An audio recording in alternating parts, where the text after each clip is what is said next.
दरवाज़ा ये बंद है। आओ ना राज साहब, आओ चलो। हाँ अच्छा जी, बिस्मिल्लाह रहमान रहीम।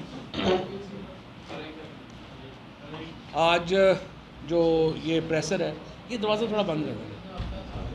बुनियादी तौर के ऊपर मैं ये चाह रहा था कि आपको कुछ पॉइंट्स के ऊपर जो है वो क्लैरिफिकेशन चाहिए थी। पहले तो मैं पाकिस्तान तहरीक इंसाफ के तमाम कारकुनान को, पाकिस्तान मुस्लिम लीग कायद-ए-आज़म के दोस्तों को मुबारकबाद देना चाहता हूँ। कल पंजाब असम्बली में हमने जो ट्रांजिशन ऑफ पावर है, यानी इंतकाल इक़्तिदार है, वो पूरी तरह मुकम्मल हुआ जब स्पीकर जो है वो मुंतखब हो गए और एक लोटा जो है वो अपने अंजाम को पहुँचा।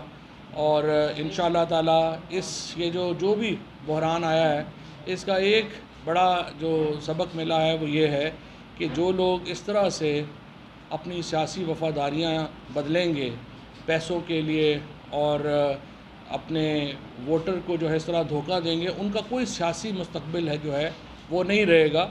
और ये इस सारे बहरान में खुल के हमारे सामने आया है, जो पाकिस्तान के लिए बहुत मुस्बत पेशरफ्त है। दूसरा, मैं ये समझता हूँ कि इसमें ये जो सुप्रीम कोर्ट का हालिया फ़ैसला है, जिसके नतीजे में पहली बार पाकिस्तान में सियासी जमातों के अंदर एक जमहूरियत जो है वो आएगी। और पहली बार जो सुप्रीम कोर्ट ने ये एक डिफ़ाइन किया है, जो आर्टिकल 63A में तो पहले से डिफ़ाइंड था, लेकिन सुप्रीम कोर्ट ने उसको मज़ीद इसको एक अब बना दिया है कि जो पार्लिमानी पार्टी है वो असल ताकत है सियासी जमातों की। लिहाजा जो खाली जो ऊपर बैठे हुए पहले फ़ैसले जो बंद कमरों में होते थे सियासी जमातों में, अब वो भी नहीं हो सकेंगे। पार्लिमानी पार्टीज़ की मीटिंग्स जो हैं उनको रेगुलेट करना पड़ेगा और पार्लिमानी पार्टीज़ जो हैं वो फ़ैसला करेंगी कि उनका जो लीडर ऑफ़ द हाउस हैं वो कैसे चलेंगे, कैसे रिमूव होंगे, क्या होगा। ये बहुत बड़ी एक मैं समझता हूँ कंट्रीब्यूशन है सुप्रीम कोर्ट की, जो उन्होंने सियासी जमातों के अंदर जमहूरियत के लिए जो है की है।